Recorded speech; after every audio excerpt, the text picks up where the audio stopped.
ప్రియమైన దేవుని బిడ్డలారా, అపోస్తుల కార్యాలు ధ్యానం చేస్తూ ఉన్నాం. అపోస్తుల కార్యాలు 26వ అధ్యాయం 26వ అధ్యాయం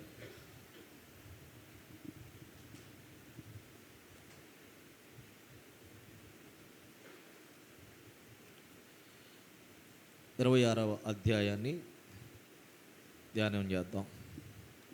పౌలు గారు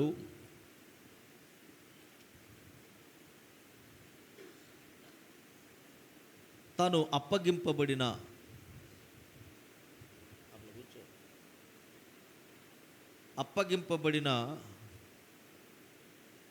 తరువాత ఆయన అగ్రిప్ప గారి దగ్గరికి తీసుకొని ఆయన్ని రావటం జరిగిన విషయాలను మనం చూసాం. అగ్రిప్ప రాజు గారి దగ్గర నిలబెట్టినప్పుడు ఆ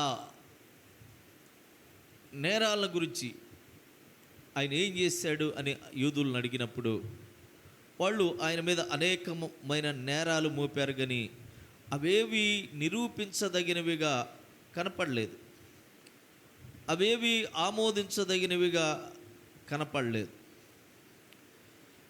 దేవుని కొరకు జీవించే వారి జీవితాల్లో ఎట్లా జీవిస్తారు దేవుని బిడ్డలు అనేదానికి పౌలు గారు ఒక ఆదర్శంగా మనం చెప్పుకుంటూ ఉంటాం.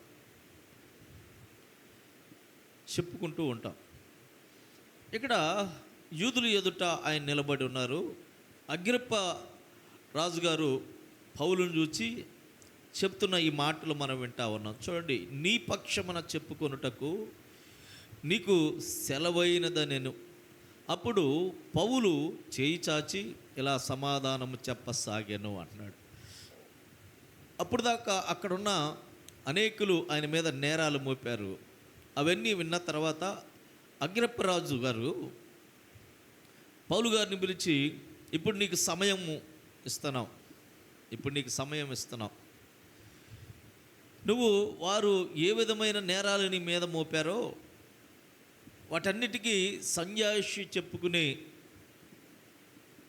అవకాశము వచ్చింది కనుక దాని గురించి నువ్వు మాట్లాడాలి అని ప్రియమైన దేవుని బిడ్డలారా, అపోస్తులైన పౌలు గారిని పిలిచినప్పుడు అక్కడ చేయి సైగ చేసి అనే మాటను మనం వింటా ఉన్నాం. అంటే మాట్లాడేటప్పుడు ఇట్లా ఒక్కొక్క బాడీలో చేయి చూపిస్తూ మాట్లాడినట్లుగా ఆయన కూడా వినండి అన్నట్లుగా ఆయన చేయి చూపించి వారితో, అగ్రిప్పరాజు గారితో, అక్కడున్న వారందరితో ఆయన తెలియజేస్తున్న ఈ మాటలను మనం వింటా ఉన్నాం. అగ్రిప్పరాజా,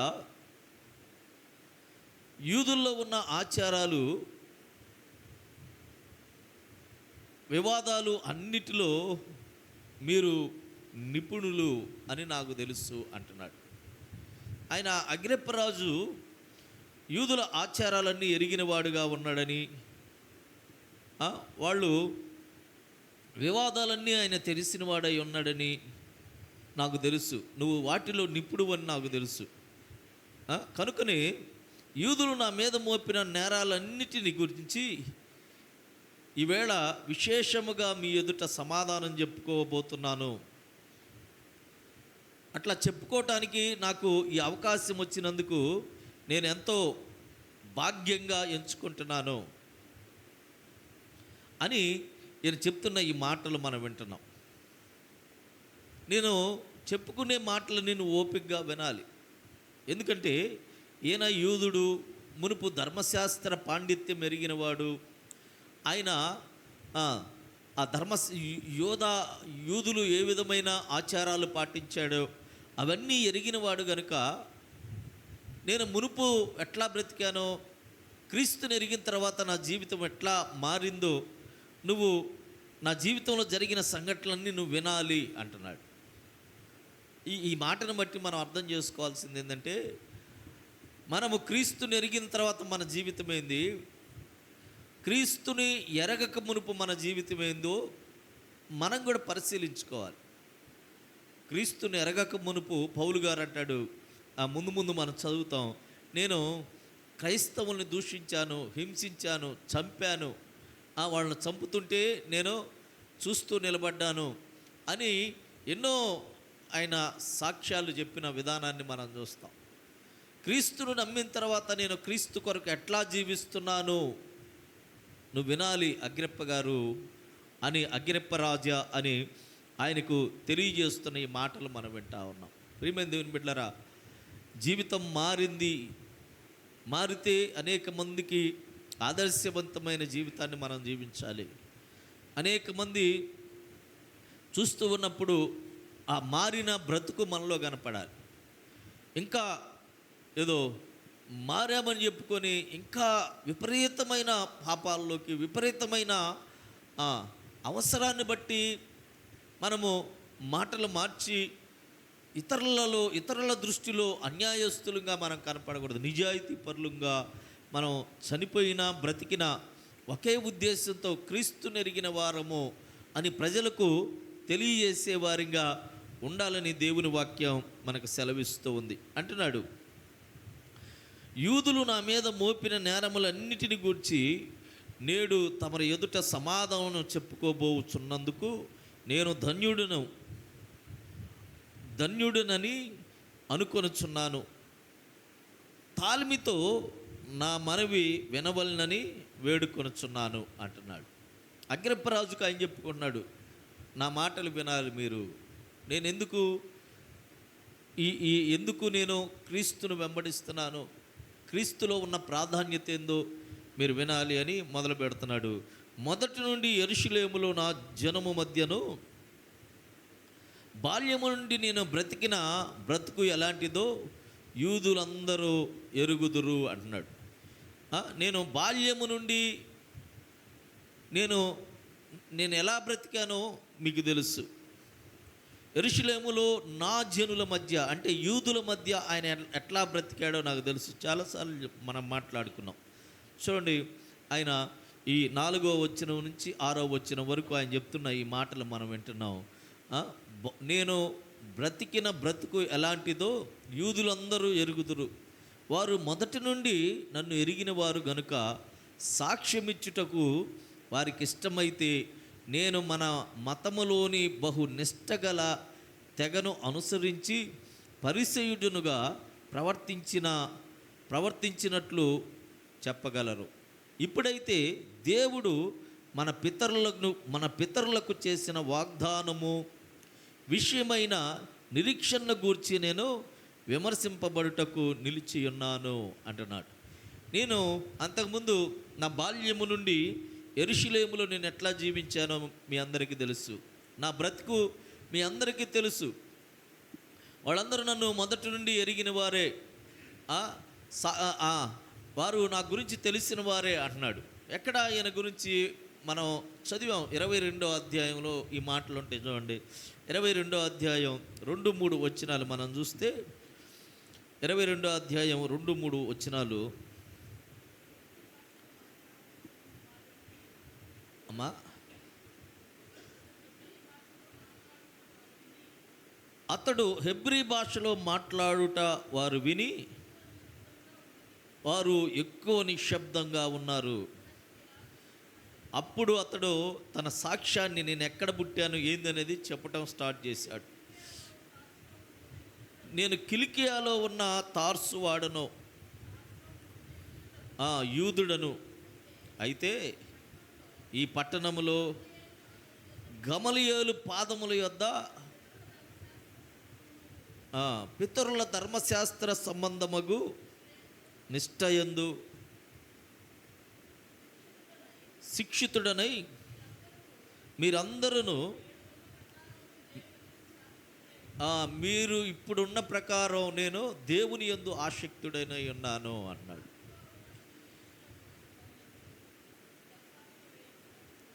ప్రియమైన దేవుని బిడ్డలారా, నేను మీలాగనే ధర్మశాస్త్రమందు ఆసక్తి కలిగిన వాడినై ఉన్నాను. ఎప్పుడు మునుపు మీతో ఉన్నప్పుడు యెరూషలేములో గమలియేలు దగ్గర నేను వాక్యం నేర్చుకున్నాను. అవన్నీ మీకు తెలుసు అంటున్నాడు. చూడండి అక్కడ 23వ అధ్యాయం 6వ వచనం చూస్తే, 23వ అధ్యాయం 6వ వచనం, అందులో ఒక భాగము సద్దుకయ్యులను మరి ఒక భాగము పరిసయ్యులై ఉన్నట్లు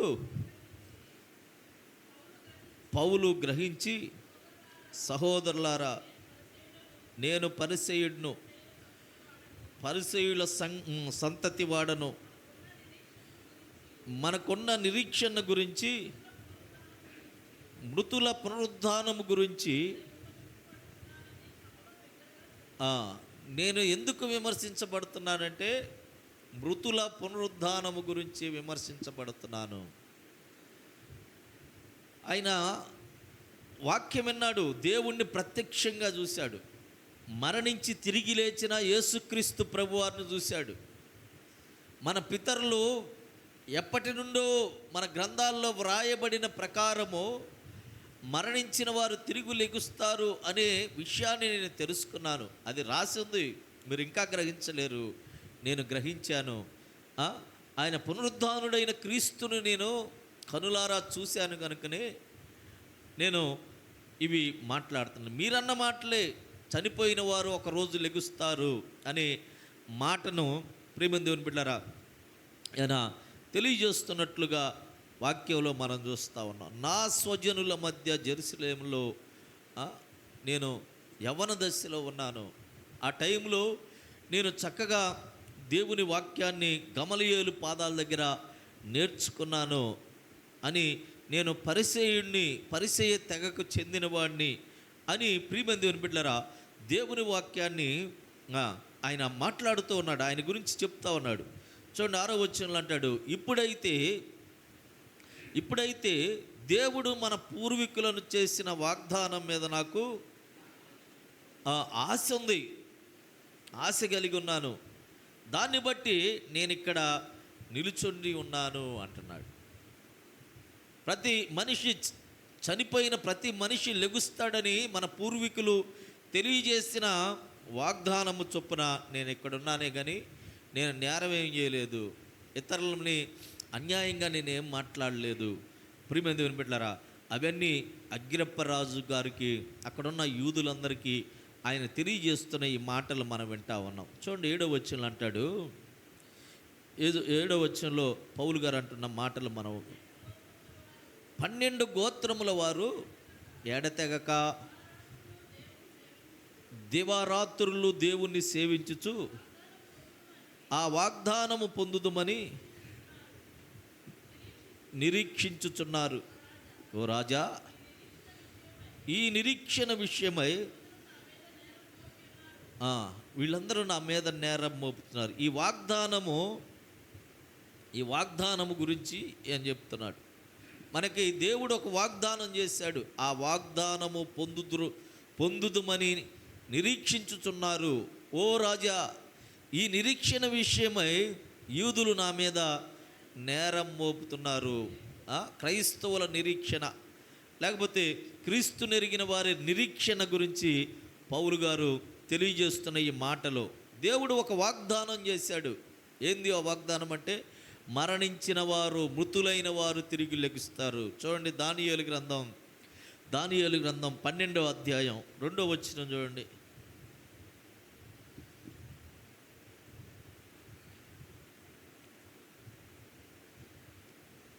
మన పితరులు ముందుగానే మనకు తెలియజేయబడిన వాగ్దానపూర్వమైన ఈ మాటలు మీరు కూడా తెలుసుకోవాలి అంటున్నాడు. మరియు సమాధుల్లో నిద్రించిన అనేకులు మేల్కొందురు, కొందరు నిత్య జీవం అనుభవించుటకు, కొందరు నిందల పాలగుటకు నిత్యముగా హేయులగుటకు మేలుకొంటారు అన్నాడు. ప్రియమైన దేవుని బిడ్డలారా, నీతిమంతులైన వారు నిత్య జీవమునకు, నీతి తప్పి నడుచుకున్న వారు నిందల పాలవటానికి ఉంటారన్నాడు. మనం కూడా దేవుని సంఘంలో ఉంటున్న మనము నీతి తప్పి నడవకూడదు, అది నేర్చుకోవాలి మనం. వీళ్ళు మాట అంటే మాటే, వీళ్ళు క్రైస్తవులు అని జనులు చెప్పుకునే విధంగా మనం బ్రతకాలే కానీ వారే నిత్య జీవం పొందుతారు.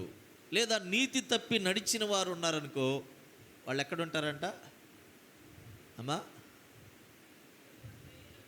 హేయమైన స్థితిలోకి వాళ్ళు వెళ్తారంట.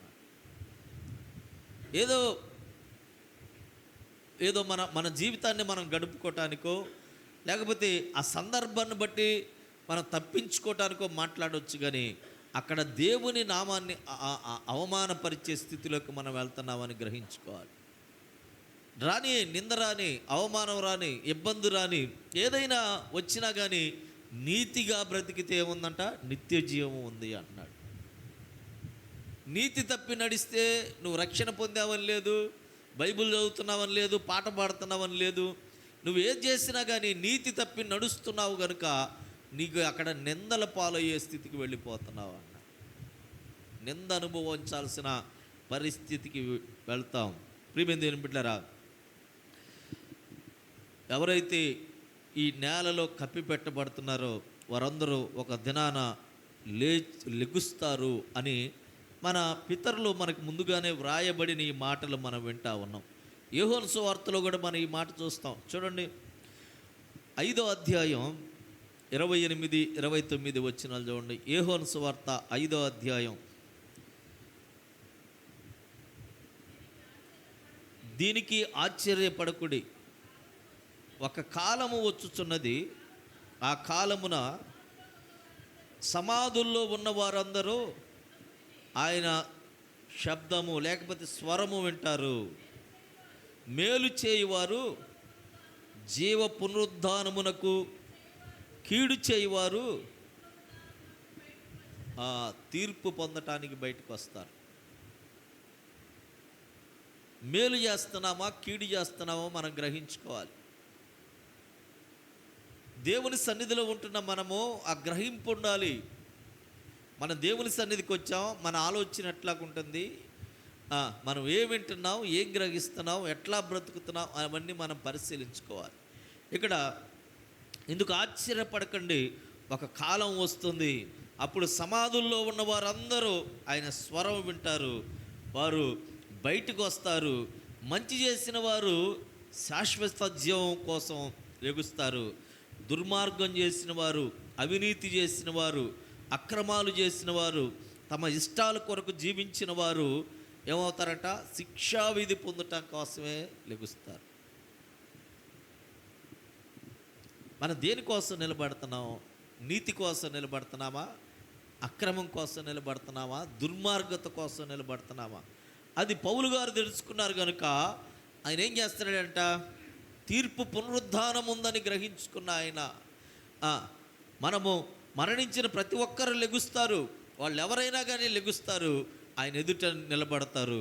నీతిమంతులైతే వాళ్ళకి నిత్య జీవం ఉంది, నీతి తప్పి నడుచుకుంటే నిత్య నరకం ఉంది. అది నేను తెలుసుకున్నాను కనుక దాని ప్రకారమే కదా నేను జీవిస్తున్నాను. నా మీద ఎందుకు ఇన్ని నేరాలు, ఇన్ని అపనిందలు వేస్తూ ఉన్నారు అంటూ 8వ వచనంలో అంటాడు, దేవుడు మృతులను లేపునను సంగతి నమ్మదగినదని మీరు ఎలా ఎంచుచున్నారు అంటున్నాడు. దేవుడు చనిపోయిన వారిని సజీవంగా లేపుతాడనే సంగతి నమ్మరానిది అని మీరు ఎందుకు భావిస్తున్నారు అంటున్నాడు. కొంతమంది నమ్ముతున్నారు, కొంతమంది నమ్మట్లేదు. మీరెందుకు అట్లా చేస్తున్నారు?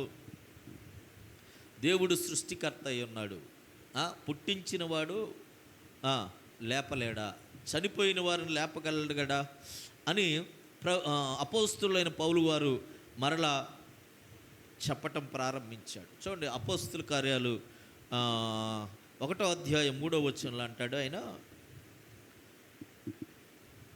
ఆయన ఎన్నో శ్రమలు అనుభవించి,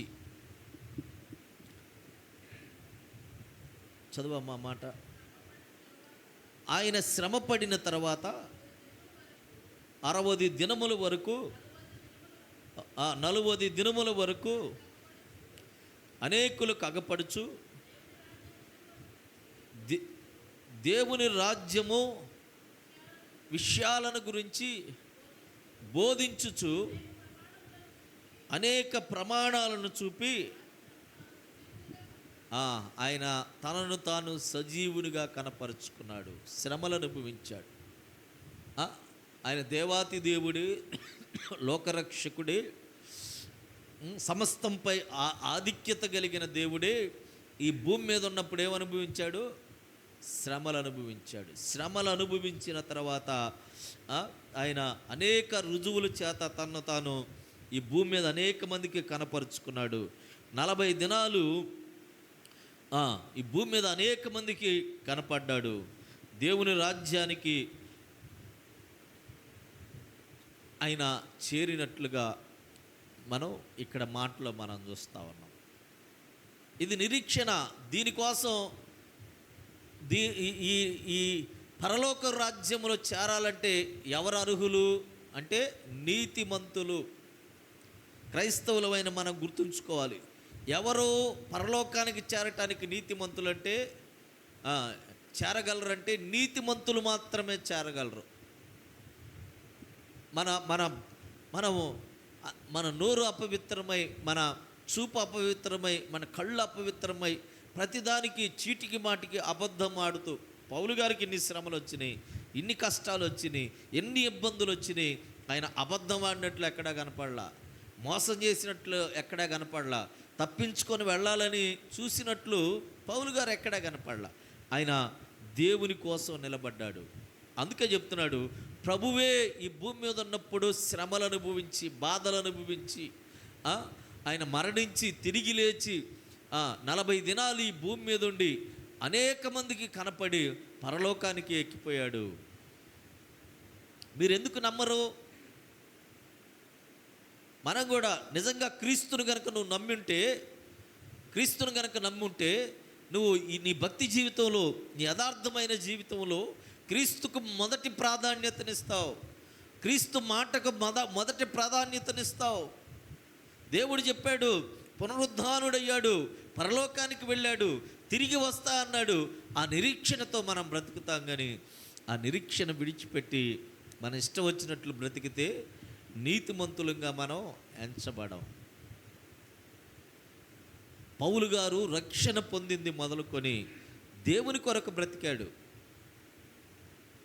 చాలామంది రక్షణ పొందామని పేరే కానీ ఎవరి కోసం బ్రతుకుతున్నారో తెలియదు, దేనికోసం బ్రతుకుతున్నారో తెలియదు, ఎటు వెళ్తున్నారో తెలియదు.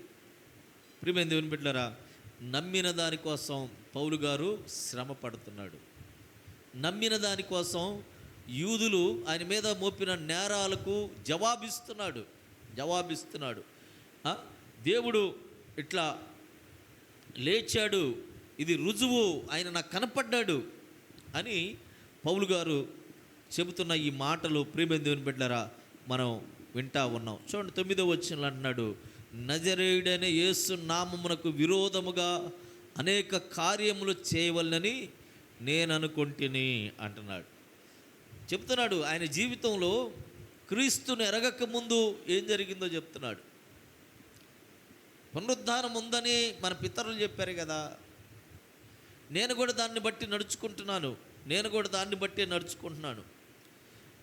ఒకప్పుడు నా జీవితం కూడా ఎలాంటిదంట, నజరేయుడైన యేసు పేరుకు వ్యతిరేకంగా అనేక కార్యాలు చేశాను, అనేక క్రియలు నేను చేయాలని కూడా నేను ఇంకా అనుకున్నాను. అందుకే ఆయన దమస్సు బయలుదేరాడు. ఇంకా దమస్సులో ఉన్న క్రైస్తవులు కూడా చంపాలనే ఉద్దేశంతోనే ఆయన ప్రియమైన దేవుని బిడ్డలారా బయలుదేరాడు. ఇక్కడ ఒకప్పుడు అనే మాటను మనం చూస్తూ ఉన్నాం. ఎప్పుడంటే అది 9వ వచనంలో మనం చూస్తూ ఉన్నాం.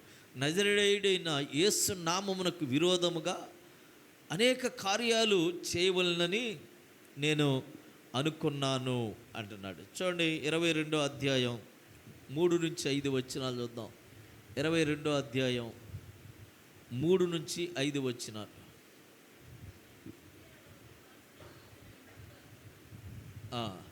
నేను కిలికియాలోని తార్సులో పుట్టిన యూదుడను, అయితే ఈ పట్టణములో గమలియేలు పాదముల యొద్ద పెరిగి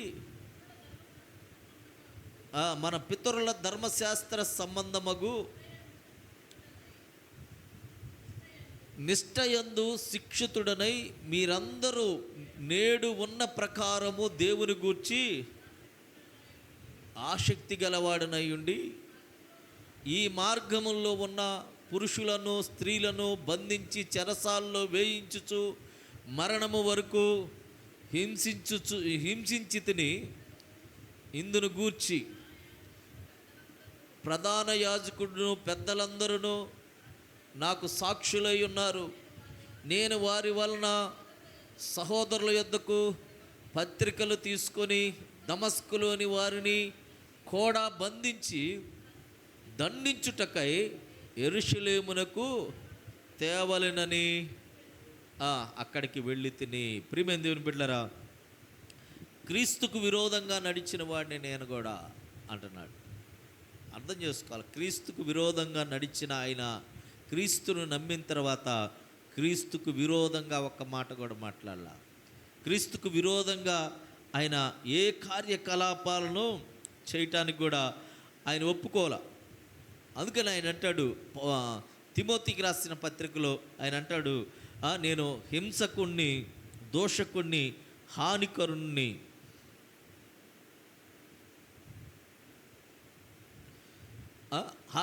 మునుపు తెలిసి తెలియక నేను ఈ కార్యాలు చేశాను. తెలిసి తెలియక ఈ కార్యాలు చేశాను. చదవండి అన్నమాట. తిమోతికి రాసిన మొదటి పత్రిక 1వ అధ్యాయం 13వ వచనం.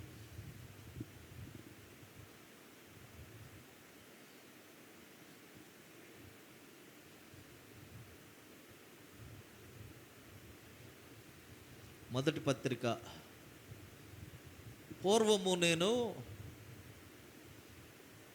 హింసకుడను, దోషకుడను, హానికరుడనై ఉన్నాను. తన పరిచర్యకు నమ్మకమైన వానిగా ఎంచినందుకు. ప్రియమైన దేవుని బిడ్డలారా, దేవుని పనికి నన్ను ఎంచుకున్న ప్రభువుకి ఏమయ్యాడు? కృతజ్ఞతగా ఉన్నాను అన్నాడు. ప్రియమైన దేవుని బిడ్డలారా, ఈనాడు చాలామంది దేవుడు రక్షించి కుటుంబాలలో ఉన్న పరిస్థితులను మార్చి దేవుడు వారిని ఎన్నో విధాలుగా వారికి సహాయం చేస్తూ ఉంటే కృతజ్ఞత లేని వారిగా ఉంటున్నారు. దేవుని కంటే వారు అనుకున్న వాటిని చేయటానికి పూనుకుంటున్నారు, కానీ దేవుని కొరకు నిలబడలేని విశ్వాసఘాతుకులుగా అనేక మంది మారిపోతున్నారు. దేవుడు నిన్ను రక్షించినప్పుడు రక్షణకు తగినట్లుగా మన జీవితాలను మార్చుకుంటూ ఉండాలి. మన జీవితాలను మార్చుకోవాలి. దేవునికి సాక్షిగా ఉండాలి. ఎక్కడున్నా వీళ్ళు దేవుని సాక్షులు, క్రీస్తు సాక్షులు, క్రీస్తు మనుషులు అని చెప్పుకునేటట్లుగా మన జీవితాలు ఉండాలి. నేను పూర్వం అట్లాగున్నాను, హింసకుణ్ణి, దోషకుణ్ణి, హానికరుణ్ణైన నన్ను దేవుడు తన పని కొరకు ఎంచుకొని తన పని కొరకు ఎంచుకొని నన్ను విశ్వాసంలో బలవంతునిగా మార్చాడు.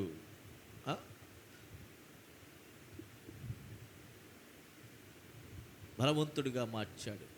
నేను అవిశ్వాసంతో చేసిన పనులను దేవుడు క్షమించాడు. కనుకనే ఆయనకి కృతజ్ఞత కలిగి నేను ఉంటున్నాను అన్నాడు. ప్రియ దేవుని బిడ్డలారా, ఆ కృతజ్ఞత లేకుండా మనం బ్రతికితే నీతిమంతులు అవ్వలేం. దేవుణ్ణి వెంబడించే మనుషులంగా ఆయన నీతిని, ఆయన యథార్థతను మనం వెంబడించాలి. పౌలు గారి జీవితంలో మనం చూస్తుంది అవే. ఆ 9వ వచనంలో ఆయన అన్నాడు, ఒకప్పుడు నజరేయుడైన యేసు పేరును వ్యతిరేకంగా నేను కార్యాలు జరిగించాను. క్రీస్తు సంఘాన్ని హింసించినవాడు, దూషించినవాడు, అట్లా చేయటమే మంచిదని నేను భావించిన వాడిని. ప్రియమైన దేవుని బిడ్డలారా, ఇప్పుడైతే నేను అట్లా జీవించట్లేదు. ఆయన ఇచ్చిన విశ్వాసంతో, ఆయన నమ్మి నాకు ఇచ్చిన పరిచర్యని నమ్మకంగా చేస్తున్నాను. నీకు ఇచ్చిన పని ఏదైనా ఉందా అంటే ఆ పని తీసుకోవటానికి కూడా చాలామంది ఇష్టపడటం లేదు, ఆ పనిలో నిలబట్టలేదు. సువార్త ప్రకటించే పని మనకిచ్చాడు. పౌలు గారిని తీసుకొచ్చి ఆయన మీద నిందలేదు, నువ్వు నిలబడాలి, నువ్వు చేయాలని ఆయన అనలా. ముందుగానే ఆయన చెప్పాడు, ఇదిగో ఈయన నా కొరకు ఎన్నో నిందలు అవమానాలు అనుభవిస్తాడు, అన్యజనులకు నా గురించి తెలియజేస్తాడు. ప్రియమైన దేవుని బిడ్డలారా, పౌలు గారు అయితే అన్యజనుల మధ్యలో సువార్తను ప్రకటించి దేవుడి నామాన్ని గణపరిచారు. మనమేం చేస్తున్నాం? అన్యజనుల మధ్యలో ఆయన నామాన్ని ఏం చేస్తున్నాం? గణపరుస్తున్నావా? అవమానానికి గురి చేస్తున్నామో పరిశీలించుకోవాలి. వాళ్ళ ప్రాణాలకు కూడా తెగించి ప్రభు కొరకు జీవించారు అన్నాడు. అపోస్తులు దేవుని కొరకు తమ జీవితాలను అర్పించారు, ప్రభు కొరకే నిలబడ్డారు. ప్రభు కొరకు దేనినైనా ఎదిరించటానికి, వదులుకోవటానికి వాళ్ళు ఇష్టపడ్డారు. మనం దేన్ని వదిలిపెడుతున్నాం, దేని కొరకు జీవించగలుగుతున్నామో మనం పరిశీలించుకోవాలి. ప్రభువారు చెప్పాడు, ఎవరైతే క్రీస్తుని వెంబడిస్తూ ఉంటారో, చూడండి యోహాను సువార్త 16వ అధ్యాయం 2వ వచనం. యోహాను సువార్త 16వ అధ్యాయం 2వ వచనం.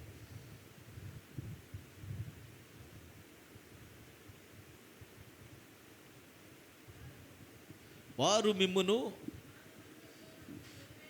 సమాజ మందిరములో నుండి వెలివేయుదురు, మిమ్మును చంపు ప్రతివాడును తాము దేవునికి సేవ చేయుచున్నామని అనుకునే కాలము వచ్చును అన్నాడు ప్రభు. ఆనాడు అట్లా జరిగింది, ఈనాడు కూడా ఇట్లానే జరుగుతుంది. దేవుని కొరకు నిలబడిన వారిని సమాజ మందిరంలో నిలబెడుతున్నారు, వారిని చంపటానికి చూస్తున్నట్లుగా ప్రియ దేవుని బిడ్డలారా దేవుని వాక్యంలో నుంచి మనం చూస్తూ ఉన్నాం. కనుకనే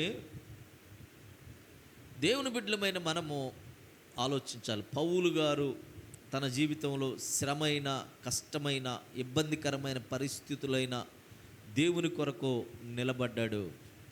ఆయన చెరసాల్లో బంధించారు, జనులందరూ ఎదుట నిలవబెట్టారు. అయినా కానీ ఇదిగో నా మునుపట స్థితి లాంటిది, ఇప్పుడైతే మన పితరులు రాసిన ఆ మాటలో పితరులు రాసిన ఆ గ్రంథంలోని మాటలు నేను నమ్మాను. అదే ప్రభువారు నాతో కనపడ్డాడు. ఆయన నేను క్రైస్తవుల్ని హింసించాలని, చంపాలని ఒక ఉద్దేశం కలిగి నేను వెంబడిస్తూ ఉన్నప్పుడు పునరుద్ధానుడైన ప్రభువు నాకు కనపడ్డాడు. నేను పూర్వపు నా స్వభావాన్ని చూసి ఆయన నన్ను చేదరించుకోలేదు, నన్ను నెట్టివేయలేదు. కానీ ఆ అవిశ్వాసపు కార్యాలు నేను చేశానని ఆయన నా మీద జాలిపడి నాకు ఒక బాధ్యత అప్పగించాడు అంటున్నాడు. బాధ్యత లేకుండా బ్రతకటం ఎంత ఘోరమైన స్థితితో మనం ఆలోచించాలి. ఆయన ఇచ్చిన బాధ్యతను నెరవేర్చటం కోసం అంటాడు ఆయన, సమస్తమును పెంటతో సమానంగా ఎంచుకున్నాను అన్నాడు.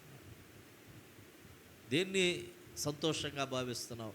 దేవుని కొరకు నిలబడవలసి వచ్చినప్పుడు దాని కొరకు నిలబడకుండా మనం చేసేదంతా వ్యర్థమైందిగా ప్రియమైన దేవుని బిడ్డలారా దేవుడు ఎంచుతున్నట్లుగా మనం చూస్తూ ఉన్నాం. చూడండి అక్కడ అంటాడు 10వ వచనంలో మనం చూస్తే, యెరూషలేములో నేను అలాగు చేసి తిని నేను ప్రధాన యాజకుల వలన అధికారము పొంది పరిశుద్ధులను అనేకులను చెరసాల్లో వేసి వారిని చంపినప్పుడు సమ్మతించి తిని. ఇవన్నీ మనం చూస్తూ ఉన్నాం. అనేక మందిని చంపాడు ఆయన. వాళ్ళని చంపుతూ ఉండగా ఆయన సంతోషించాడు, చూస్తూ ఉన్నాడు. వారిలో మనకు తెలిసిన వ్యక్తి ఒక ఆయన ఉన్నాడు. ఎవరు? స్టెఫెన్ని చంపుతూ ఉన్నప్పుడు ఆయన అక్కడే ఉండి చూస్తూ ఉన్నట్లుగా ప్రియమైన దేవుని బిడ్డలారా వాక్యంలో మనం చూస్తూ ఉన్నాం. చూడండి 12వ వచనంలో, అందు నిమిత్తము నేను ప్రధాన యాజకుల చేత అధికారము ఆజ్ఞయు పొంది దమస్కునకు పోవుచుండగా, రాజా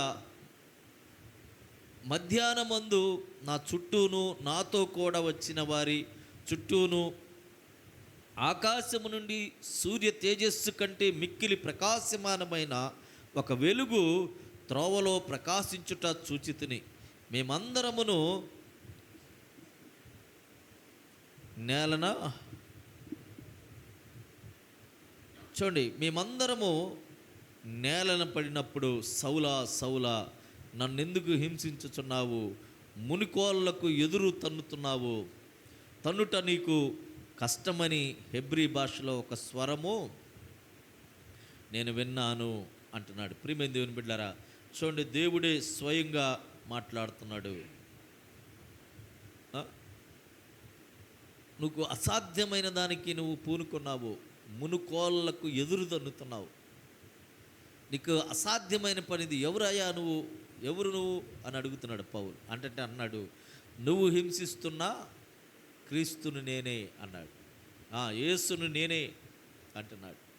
ప్రియ దేవుని బిడ్డలారా, చాలామంది దేవుని బిడ్డల్ని హింసించే వారిని మనం చూస్తూ ఉన్నాం. ఒక వ్యక్తిని ఒక మాట అంటే మనం ఎవరిని అన్నట్టు అంట, క్రీస్తుని అన్నట్లే. ఒక వ్యక్తిని, రక్షణ పొందిన ఒక వ్యక్తిని మనం ఇష్టానుసారంగా మాట్లాడినా, ఏ వ్యక్తినైనా మనం అవమానపరిచినా అది క్రీస్తుని అన్నట్లే అంటున్నాడు. ఎందుకంటే క్రీస్తు పోలికలో ఉన్నాం మనం అందరం. ఆయన అంటున్నాడు, నన్ను హింసించావు, సంఘాన్ని హింసించావు అంటున్నాడు. సౌలా సౌలా నువ్వెందుకు నన్ను హింసించుచున్నావు అనే మాటని ఆయన వాడాడు. ఎప్పుడైతే ఆయన అప్పుడు నేను ప్రభువా నువ్వెవడవని అడుగుగా, ప్రభు నేను నీవు హింసించుచున్నా యేసుని అంటున్నాడు. ఎవరినంట నువ్వు హింసిస్తున్నావు? సేవకుని మీద ఒక ఏదన్నా నువ్వు మనసులో పెట్టుకున్నా, లేకపోతే సంఘంలో ఉన్న ఒక వ్యక్తి మీద నువ్వు ఏదన్నా మనసులో పెట్టుకున్నా, ఒకరిని అవమానకరంగా దూషిస్తున్నా, మనం ఎవరిని అంటున్నామంటే క్రీస్తుని అంటున్నామని గుర్తుంచుకోవాలి.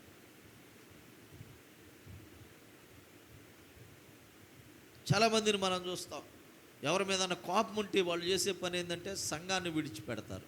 సంఘాన్ని విడిచిపెట్టావంటే నువ్వు ఎవరిని విడిచిపెట్టినా అంటే క్రీస్తుని. ప్రియ దేవుని బిడ్డలారా, మనం పరిశీలించుకోవాలి. ప్రభువే స్వయంగా అంటున్నాడు, ఆయన ఎవరినెవరినో చంపుతున్నాడు, ఈయనకెందుకు, ఈయన కనపడి ఈయన అంటున్నాడు, నువ్వు నన్నెందుకు హింసిస్తున్నావు, నువ్వెవరో ప్రభు అంటే నువ్వు హింసిస్తున్నా క్రీస్తుని నేనే అంటున్నాడు. మన జీవితాలను మనం మార్చుకోవాలి. మనం ప్రభు కొరకు నిలబడాలి. మనం సంఘంలో ఉంటున్నప్పుడు నమ్మకంగా నీ పూర్వస్థితిని నీకు తెలుసు. పాపం చేసిన వాడివి, దౌర్భాగ్యపు స్థితిలో ఉన్నవాడివి, వ్యభిచారం చేసిన వాడివి, మోసం చేసిన వాడివి, త్రాగుబోతువి, తిరిగిపోతువి, పేకాటాడిన వాడివి, ఎందుకు భ్రష్టత్వంలో ఉన్నవాడి, నోటికి అదుపు పొదుపు లేకుండా ఇష్టానుసారంగా బూతులాడి నిన్ను ప్రభువు ఎన్నుకొని ఆయన పరిచర్యకు నిన్ను నిలబెడితే ఇంకా అదే పనిలో నువ్వు ఉన్నావంటే ఎవడికి ఉపయోగం నీ వలన? ప్రభు మాట నీ నోట నుండి రావాలి, ప్రభు త్యాగం నీ నోట నుండి రావాలి. ఆయన పునరుద్ధానుడని ప్రకటించగలిగిన సామర్థ్యాన్ని నువ్వు పెంపొందించుకొని ప్రభు కొరకు నిలబడాలి. అందుకని ఆయన అంటాడు, నేను పూర్వం హింసకుడిని, దోషకుడిని, హానికరుడినైనా నన్ను అవిశ్వాసంతో ఈ కార్యాలు చేసిన నన్ను ఆయన ఎన్నుకొని ఆయన పరిచర్య నాకు అప్పగించాడు అన్నాడు. దేవునికి స్తోత్రం. హల్లెలూయా, హల్లెలూయా.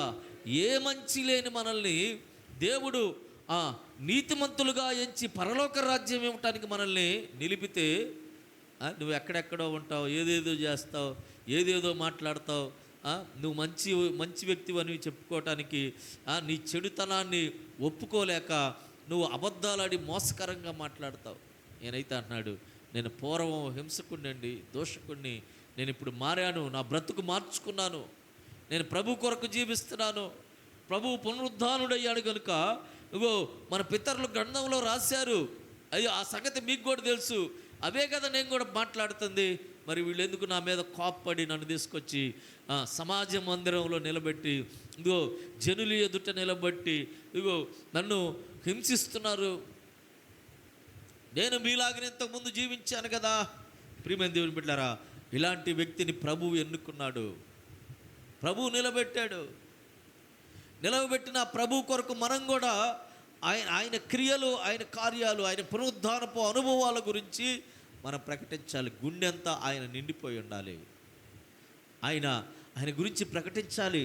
అనేక మందిని ఇదిగో ఈయనలో చూడండి, స్టెఫెను చనిపోతా ఆ పౌలు గారిని ఆకర్షించాడు.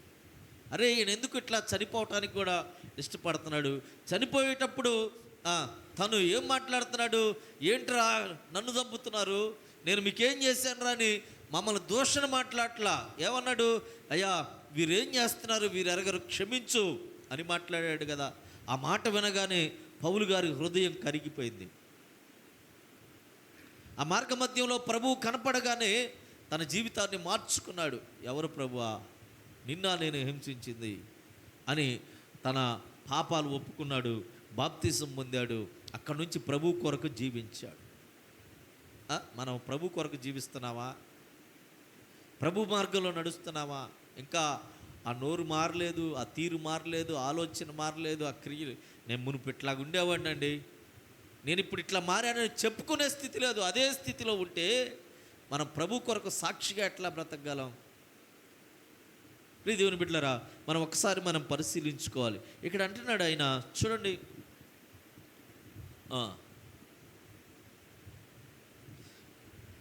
15వ వచనంలో, అప్పుడు ప్రభు అన్నాడు, నీవు హింసిస్తున్న యేసును నేనే. 16వ వచనం, నీవు నన్ను చూచి ఉన్న సంగతి గూర్చియు, నేను నీకు కనబడబోవు సంగతి గూర్చియు, నిన్ను పరిచారకునిగా సాక్షినిగాను నియమించుటకై కనబడి ఉన్నాను అన్నాడు. దేవునికి స్తోత్రం, హల్లెలూయా. ప్రియమైన దేవుని బిడ్డలారా, నిన్ను పరిచారకునిగాను సాక్షిగాను నియమించుటకై కనబడి ఉన్నాను. నీవు లేచి నీ పాదములు మోపి నిలువుము. నేను ఈ ప్రజల వలన అన్యజనుల వలనను హాని కలగకుండా నిన్ను కాపాడిదను. వారు చీకట్లో నుండి వెలుగులోనికి, సాతాను అధికారము నుండి దేవుని వైపునకు తిరిగి నా యందలి విశ్వాసము చేత పాప క్షమాపణ పరిశుద్ధపరచబడిన వారిలో స్వాస్థ్యమును పొందినట్లు వారి కన్నులు తెరుచుటకై నేను నిన్ను వారి యొద్దకు. ప్రియమైన దేవుని బిడ్డలారా, చూడండి, ఇదిగో చీకట్లో ఉన్న వారిని వెలుగులోకి నడిపించటానికి నిన్ను ఎన్నుకుంటున్నాను అన్నాడు. మనల్ని ఎందుకు ఎన్నుకున్నాడంటే దేవుడు, చీకట్లో ఉన్న వారిని వెలుగులోకి తీసుకురావటానికి. మనమే చీకట్లో ఉంటే వెలుగులోకి ఎట్లా తీసుకురాగలం? అనేక మంది చీకట్లోకి వెళ్ళిపోవటానికి కారణంగా మారకూడదు. మన జీవితం అనేక మందికి ఆదర్శంగా మారాలి. చాలామంది ఇష్టమైనప్పుడు ప్రార్థన, ఇష్టం లేనప్పుడు వాళ్ళు ఒక పద్ధతి లేని భక్తి చేస్తూ ఉన్నారు. అవసరానికి తగిన భక్తి చేసేవారిగా ఉన్నారు. మనం భక్తి చేస్తుంటే ఎవరో ఒకళ్ళు భక్తి పరులని మనల్ని చెప్పాల్సిన అవసరం లేదు. మన జీవితాలను బట్టి వాళ్ళు చెప్తారు భక్తి పరులా కాదా అని. మన ఆలోచనలను బట్టే, మన క్రియలను బట్టే చెబుతారు వాళ్ళు. వాళ్ళ విశ్వాస జీవితం ఎలాంటిదో చెప్పగలుగుతారు. నిన్ను దేవుడు పౌలు గారిని ఎన్నుకున్నట్లుగా మనల్ని కూడా దేవుడు ఎందుకు ఎన్నుకున్నారంట? చీకట్లో ఉన్నారు, అంధకారంలో ఉన్నారు. వాళ్ళు ఏం చేస్తున్నారు? వారు ఎరగని స్థితిలో వాళ్ళు ఉన్నారు కనుక వాళ్ళని ఏం చేయాలంటే మనం వెలుగులోకి తీసుకురావాలి. వెలుగులోకి తెచ్చామంటే వాళ్ళు వెలుగులో ఉంటే వాళ్ళ మీద ఏ మచ్చుందో, వాళ్ళ మీద ఏ పొడందో, వాళ్ళు నల్లగా ఉన్నారో తెల్లగా ఉన్నారో, వాళ్ళ జీవితంలో ఏం జరుగుతుందో వాళ్ళు అర్థం చేసుకోగలరు. నిన్ను చూసి, నీ ఆలోచనలు చూసి, నీ పద్ధతులను చూసి, నీ భక్తి జీవితం చూసి, మన యథార్థతను చూసి, మన విశ్వాస పరిమాణం చూసి వాళ్ళు కూడా వెలుగు సంబంధులుగా మార్చబడతారు. కానీ మనమే చీకట్లో ఉంటే, పౌలు గారిని ఎన్నుకున్నాడు ఆయన. ఇదిగో ఈ జనాంగము అనేక మంది చీకట్లో ఉన్నారు, వాళ్ళని వెలుగులోకి తీసుకురావాల్సిన బాధ్యత నీదే అన్నాడు. చాలామంది బాధ్యత లేని వాళ్ళుగా బ్రతుకుతున్నారు. ఎవరేమైపోతే మాకెందుకు అన్నట్లు బ్రతుకుతున్నారు. ఎవరి జీవితం వాళ్ళదన్నట్లుగా, ఎవరి పరిస్థితులు వాళ్ళదన్నట్లుగా, మా కుటుంబం మాదన్నట్లుగా బ్రతుకుతున్నారు. అట్లాగైతే నీకు పునరుద్ధానం లేదు.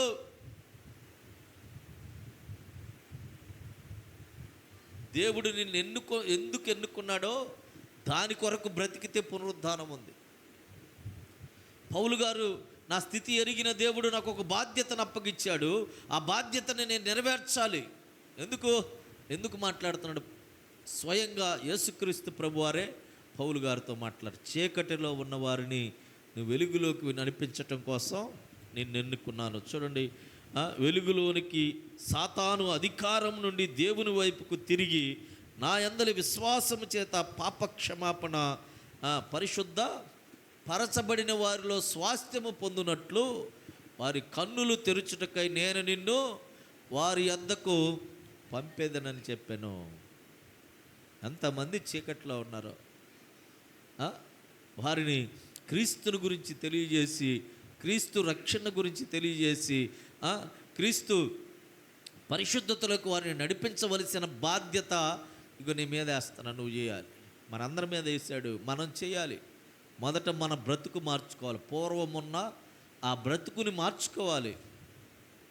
గర్వం ఉంటే తీసేయి, అహంకారం ఉంటే తీసేయి, నీలో పాపపు దృష్టి ఉంటే తీసేయి, ఇగో చెడు వ్యసనాలు నీలో ఉంటే తీసేయి, వాళ్ళ మీద వీళ్ళ మీద వాళ్ళకి చెప్పే అనుభవాలు నీలో ఉంటే వాటిని తీసేయకుండా భక్తుడిని అని చెప్పుకోవడానికి అనర్హులం.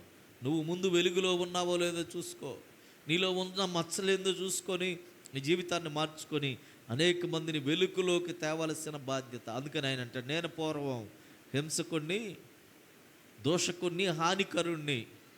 ఆయన కృప అవిశ్వాసంతో అవి చేశాను కనుక దేవుడు అవి చూసి నన్ను కరుణించి నన్ను క్షమించి ఆయన బాధ్యత నాకు అప్పగించాడు. అందుకు ఆయన ఎవరిని హింసించటం మానేశాడు, దూషించటం మానేశాడు, అవమానించటం మానేశాడు. అనేక మందిని క్రీస్తు వైపు వెలుగులోకి నడిపించటం ప్రారంభించాడు. మనం ఆ పని ప్రారంభించాలి. పని ప్రారంభించకుండా, క్రీస్తుని గురించి చెప్పకుండా, నీ జీవితం ఒక సువార్తగా మార్చకుండా, ఏ మార్పు లేకుండా దేవుని బిడ్డని దేవుని సన్నిధికి వచ్చిపోతానంటే ప్రయోజనం లేదు. నువ్వు వచ్చినా ఒకటే, రాకపోయినా ఒకటే. సంఘం 2-3 ఉన్నది సంఘం. ఎక్కడ 2-3 ఉంటారో అది సంఘం. నువ్వు వచ్చిన వ్యక్తివి మార్పు చెందాలి. వచ్చిన వ్యక్తివి మార్పు చెందాలి. నీ మార్పు ప్రజలకు కనపడాలి. పౌలు గారి జీవితం మార్పు చెందింది. అదే చెప్తున్నాడు అగ్రిప్ప రాజా, నేను యూదుడనే, నేను ఈ పట్టణంలో గమలియేలు పాదాల దగ్గర వాక్యం నేర్చుకున్నాను. మన పితరులు అంతకుముందు చెప్పినట్లుగానే పునరుద్ధానం ఉందని ఎరిగిన వాడిని. ఆ తర్వాత నేను క్రీస్తును చూసిన తర్వాత ఆయన మరణించి తిరిగి లేచాడు, మనం కూడా అట్లా లెగ్గుస్తామన్న విశ్వాసం ఉంచిన వాడిని అని చెబుతూ, దేవుడు నాకు కనపడ్డాడు, నన్ను హింసిస్తున్నావు, ఇదిగో సంఘాన్ని నువ్వు హింసిస్తున్నావు అని నాతో మాట్లాడి నాకు ఒక బాధ్యతను అప్పగిచ్చాడు అని చెప్పి అక్కడ అన్నాడు. కాబట్టి అగ్రిప్ప రాజా, ఆకాశం నుండి కలిగిన ఆ దర్శనమునకు నేను అవిధేయుడును కాక, ఆకాశం నుండి ఆయన కనపడిన ఆ దర్శనానికి అవిధేయుడును కాక విధేయుడునయ్యాను అన్నాడు. దేవుని సన్నిధిలో వాక్యం వినపడుతున్నప్పుడు ఆ వాక్యానికి మనం ఏమవ్వాలి? ఆయనకు ఆనాడు ఆకాశంలో వెలుగులాగా కనపడిన ఆ దేవుడు ఈనాడు వాక్య రూపేణ మనకు వినపడుతున్నాడు, మనకు కనపడుతున్నాడు. మన ముందు కళ్ళ ముందే ఉంది వాక్యం. వేరే మాటలేమని చెప్తున్నావా? కళ్ళ ముందున్న వాక్యాన్ని విని దాని ప్రకారం జీవించకపోతే ఎట్లా? ఆయన అంటున్నాడు, ఆకాశము నుండి నాకు ఏదైతే మాటలు వినపడినో ఆ మాటలకు నేను అవిధేయుడును కాక విధేయుడునయ్యాను అన్నాడు. వాక్యానికి మనం ఏమవ్వాలంట? దేవుని వాక్కుకు విధేయులమై జీవితాలను మార్చుకోవాలి. జీవితాలను మార్చుకోవాలి. ప్రభు కొరకు జీవించాలే కానీ నీ కొరకు నీవు, నీ ఆశల కొరకు నీవు నీ ఆలోచనల చొప్పున నీ సంతోషాల కొరకు నువ్వు పరిగెడితే అది దేవుని కొరకు జీవించినట్లు కాదని ప్రియమైన దేవుని బిడ్డలారా మనం గ్రహించుకోవాలి. చూడండి అక్కడ అంటున్నాడు ఈ హేతువు చేత యూదులు దేవాలయములో నన్ను పట్టుకొని చంపుటకు ప్రయత్నము చేసిరి, అయినను నేను దేవుని వలనైనా సహాయము పొంది నేటి వరకు నిలిచియుంటిని.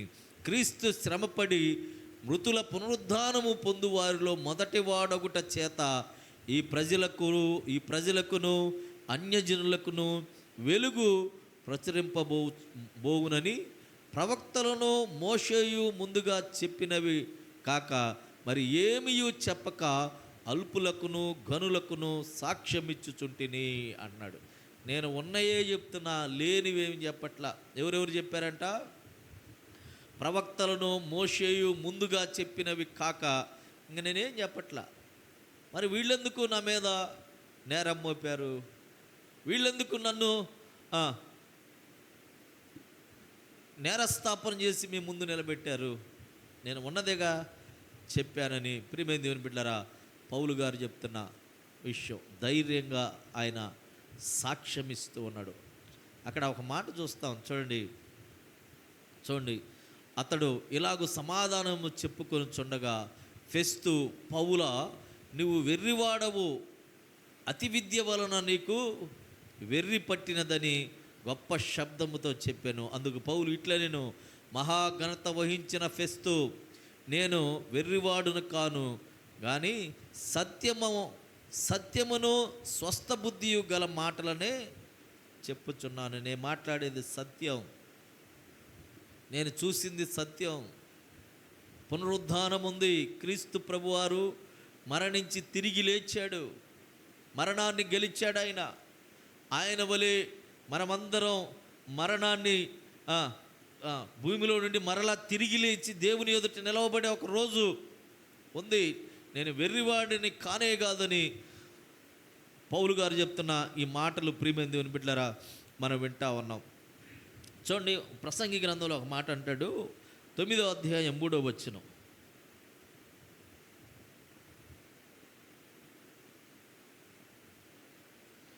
నేను వెర్రివాడు అని వీళ్ళు అంటున్నారు. నేను వెర్రివాడిని కాను, ఆత్మ సంబంధమైన వ్యక్తిని అని ఆయన ఎట్లా చెప్తున్నాడు? ప్రసంగి 9:3. అమ్మా,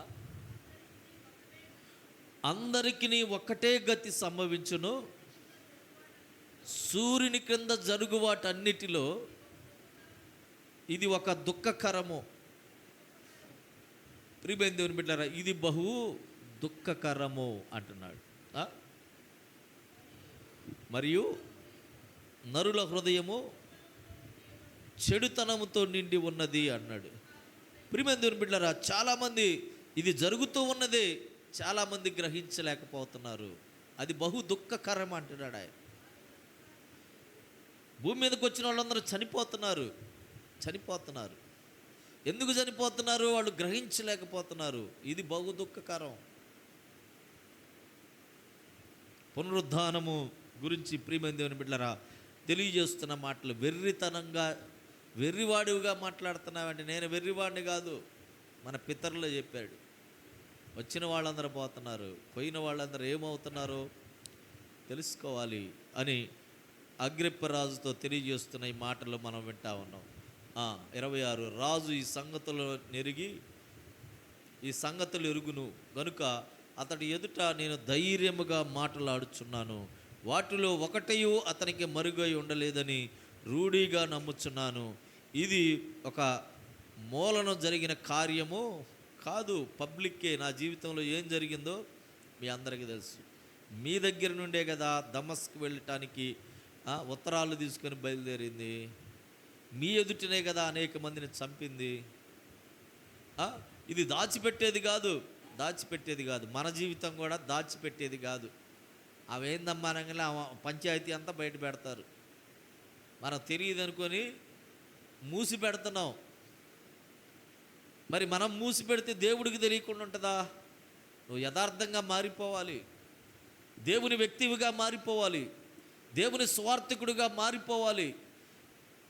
అక్కడ చీకట్లో ఉన్న ప్రజలకు వెలుగునిచ్చే జ్యోతిగా నువ్వు ఉండాలి. జ్యోతిగా నువ్వు ఉండాలి. అందుకు అగ్రిప్ప రాజా, తమరు ప్రవక్తలను నమ్ముచున్నారా? నమ్ముచున్నానని అనెను. నేను ఎరుగుదును. అందుకు అగ్రిప్ప, ఎంత సులభముగా నన్ను క్రైస్తవుని చేయుచున్నావే అని పౌలుతో చెబుతున్నాడు. అగ్రిప్ప రాజా, ఆయన అన్నాడు కదా, ప్రవక్తలు మోషే ఏవైతే చెప్పాడో అవే కదా నేను మాట్లాడుతున్నాడు. అగ్రిప్ప రాజుతో అన్నాడు, అక్కడ ఆ సింహాసనం మీద న్యాయం తీర్చడానికి కూర్చోనున్న అగ్రిప్ప రాజుతో అన్నాడు, ప్రవక్తల మాటలు నువ్వు నమ్ముతున్నావుగా? అనగలేనా అన్నాడు, నన్ను ఏంది ఈజీగా క్రైస్తవుడిగా మార్చాలని ప్రయత్నం చేస్తున్నావే అంటున్నాడు. అందుకు పౌలు, సులభముగానో దుర్లభముగానో తమరు మాత్రము కాదు, నేడు నా మాట వినువారందరూ ఈ బంధకములు తప్ప నావలి ఉండునట్లు దేవుడు అనుగ్రహించునుగాక అనెను. ఇదిగో, ఈ బంధించబడిన విధానం కాకుండా అందరూ స్వతంత్రంగా ఉండాలి, అందరూ దేవుని రాజ్యములో ఉండాలి, అందరూ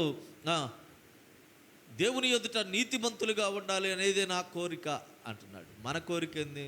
వాడు జావా, ఈడు జావా, ఈడు నాశనం అయిపోను, వాడు నాశనం అయిపోను, వాడు అట్టాగున్నాడు, వీడు ఇట్టాగున్నాడు, వాళ్ళ బ్రతుకంతే అని అనుకుంటున్నావు. కానీ అందరూ మారాలి, అందరూ పరలోకంలో ఉండాలి, అందరూ జీవితాలు మార్చబడాలి, అందరూ దేవుని సంఘంలో ఉండాలి అని మనస్సు లేకుండా మనం చేసేది భక్తి కాదని మనం పరిస్థితి. ఇంత హింసించిన, ఎంత బాధ పెట్టినా నేను అంటున్న మాట, నేడు నా మాట వినువారందరూ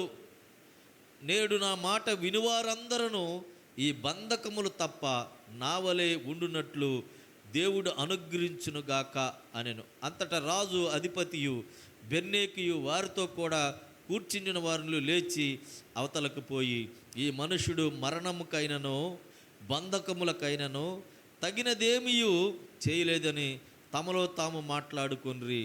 అందుకు అగ్రిప్ప, ఈ మనుష్యుడు కైసర ఎదుట చెప్పుకొందునని అనిన ఎడల అతన్ని విడుదల చేయవచ్చునని ఫెస్తుతో అనెను. ప్రియమైన దేవుని బిడ్డలారా, అక్కడ కూర్చున్న వారిలో ఎవరు కూడా ఆయన మీద నేరం మోపలేకపోయాడు. యేసు ప్రభు వారి మీద కూడా నేరం మోపలేకపోయారు. మన మీద కూడా ఏమైనా నేరం వచ్చిందంటే అనవసరంగా మోపామే అనేటట్లు మన జీవితాలు ఉండాలి. కానీ క్రీస్తుని పోలి నడుచుకొని అనేక మంది జీవితాలకి మనకు ఆదర్శంగా ఉండాలి. మనం మారిపోవాలి. ఒకడు నిన్ను చూసి దేవుని సన్నిధికి రావాలి, ఒకడు నీ మాటలు చూసి జీవితం మార్చుకోవాలి. కనుకనే పౌలు గారి జీవితాన్ని మార్చిన దేవుడు, పౌలు గారిని ఎన్నుకున్న దేవుడు నిన్ను నన్ను మనల్ని అందరిని కూడా ఎన్నుకున్నాడు. ఆ ఎన్నుకున్న దేవుని ఎదుట నమ్మకంగా బ్రతకాలి. మన ఎదుట అనేక మంది ప్రజలు ఉన్నారు, వారందరినీ దేవుని సన్నిధికి నడిపించవలసిన బాధ్యత ఎవరి మీద ఉంది? నీ మీదే. నిన్ను ఎన్నుకున్నాడు, మనల్ని అందరినీ ఎన్నుకున్నాడు దేవుడు. అందరినీ నడిపించవలసిన బాధ్యత నీదే. ఎవరైనా ఒక వ్యక్తి నీ దగ్గరికి వచ్చినప్పుడు పనికిమాలిన మాటలన్నీ మాట్లాడుతుంటే ఆ మాటల్లో పడిపోయి ఆ మాటలు విని నువ్వేదో మాటలు చెప్పి నువ్వు వ్యర్థంగా దేవుణ్ణి అవమానపరచమాకు. ఆ మాటలు దూరంగా పెట్టు, దేవుని మాటలు బోధించు, వారిని దేవుని వైపు మళ్ళించు. అప్పుడు దేవుడు మనల్ని గురించి ఒక సాక్ష్యం చెప్తాడు, మనల్ని మెచ్చుకుంటాడు, మనల్ని దీవిస్తాడు. లోకంలో ప్రత్యేకమైన వ్యక్తులుగా మనం ఉంటాం. దేవుని బిడ్డలారా, మనం ఎంతగా దేవునికి దూరంగా ఉన్నామో పరిశీలించుకుందాం. దేవుని కొరకు బ్రతుకుదాం, ప్రార్థన చేద్దాం. అందరూ మనల్ని మనం పరిశీలించుకుందాం. పౌలు గారు ఎప్పుడైతే ప్రభువుని చూశాడో, ఎప్పుడైతే బాప్తిసం పొందాడో ఆయన హృదయం మారింది, హింస తనలో నుంచి పోయింది, దూషణ తనలో నుంచి పోయింది, ఇతరులని ప్రేమించే మనసు వచ్చింది, అందరూ నా వలె రక్షణ పొందాలనే ఆలోచన ఆయనలోకి వచ్చింది. ఇదిగో, హింసించిన వారిని ప్రేమించాడు, అనేక మంది రక్షణ పొందటం కోసం తన జీవితాన్ని ఖర్చు పెట్టాడు. ఇదిగో, అంతటిని పెంటతో సమానంగా ఎంచుకొని ప్రభువే నాకు జీవం అని బ్రతికాడు. అట్లా మనం కూడా బ్రతుకుదాం, ప్రభునామాన్ని గణపరుద్దాం. అనేక మంది చీకట్లో ఉన్న వారిని వెలుగులోకి నడిపిద్దాం. నీతిమంతుని అయిన క్రీస్తు ద్వారా రక్షణ ఉందని ప్రకటిద్దాం. ఇదిగో, మన మీద నేరం మోపిన వారు కూడా ఇదిగో వీరిలో ఏ నేరము లేదని చెప్పుకునే విధంగా మనం క్రీస్తుని పోలి నడుద్దాం. అట్లా నడవకుండా నీ ఇష్టానుసారంగా జీవించి దేవుని నామాన్ని దూషించే వ్యక్తిగా నువ్వు ఉండొద్దని పౌలు గారు ప్రకటిస్తున్నాడు. కనుక పరిశీలించుకొని ప్రార్థన చేద్దాం. ప్రేమ కలిగిన తండ్రి, పరిశుద్ధుడా, మీకు వందనాలు, స్తోత్రాలు చెల్లిస్తూ ఉన్నాం. అయ్యా, ఈ రాత్రికాల సమయంలో అగ్రిప్ప రాజు గారి ఎదుట అయినా పౌలు గారు ఇదిగో తను యెరూషలేములో ఏ విధంగా జీవించాడో, క్రీస్తుని ఏ విధంగా తెలుసుకున్నాడో, పునరుద్ధానము గురించి ఆయన తెలుసుకున్న దానిని బట్టి రక్షణ పొంది దేవుని కొరకు ఎట్లా బ్రతికాడో, దేవుడు ఎన్నుకొని అవిశ్వాసమైన కార్యాలు చేసిన నన్ను ఎన్నుకున్న ప్రభువుకి కృతజ్ఞుడని బ్రతకాలన్న ఒక ఉద్దేశంతో ప్రభువుని ఎట్లా ఘనపరిచాడో ప్రభువా, అవన్నీ తెలుసుకున్న మా జీవితాల్లో కూడా మేము ప్రభు కొరకు బ్రతుకుటానికి మీ కృపను అనుగ్రహించి మీరు మహిమ పొందండి. చేరుకూడి ప్రార్థించిన ప్రతి ఒక్కరూ మీ కొరకై పాత్రలుగా ఎంచబడినట్లు మీ కృపను దయచేయండి. అయా, వెలుగు సంబంధులుగా చీకట్లో ఉన్నవారిని వెలుగులోకి నడిపించే వ్యక్తులుగా మార్చబడినట్లు మీ కృపను దయచేయండి. మా అందరికీ మీరు తోడుగా ఉండండి. అయినా సంఘము కొరకు ప్రయాసపడేవారిగా, క్రీస్తు కొరకు ప్రయాసపడేవారిగా, అయా క్రీస్తు సంఘము క్షేమాభివృద్ధి నొందినట్లుగా మా జీవితాలు మార్చబడుటకు మీ కృపను అనుగ్రహించి మీరు మహిమ పొందమని అయా చేరి కూడి ప్రార్థించిన ప్రతి ఒక్కరిని దీవించండి. బలహీనతలో ఉన్నవారిని బలపరచండి. ఏ విధమైన ప్రార్థన అయా మీ సన్నిధిలో మీ బిడ్డలు చేస్తున్నారో ఆ ప్రార్థనకు మీరు జవాబిచ్చి మీరు మహిమ పొందమని యేసుక్రీస్తు ప్రభువారి నామంలో ప్రార్థించి వేడుకొని పొంది ఉన్నాము తండ్రి, ఆమేన్. మన తండ్రి అయిన దేవుని ప్రేమ, ప్రభు అయిన యేసుక్రీస్తు వారి కృప, పరిశుద్ధాత్మ దేవుని అన్యోన్య సహవాసము మనకును సకల పరిశుద్ధులకును సదాకాలం తోడయ్యుండి నడిపించునుగాక. ఆమేన్. అందరికీ వందనాలు.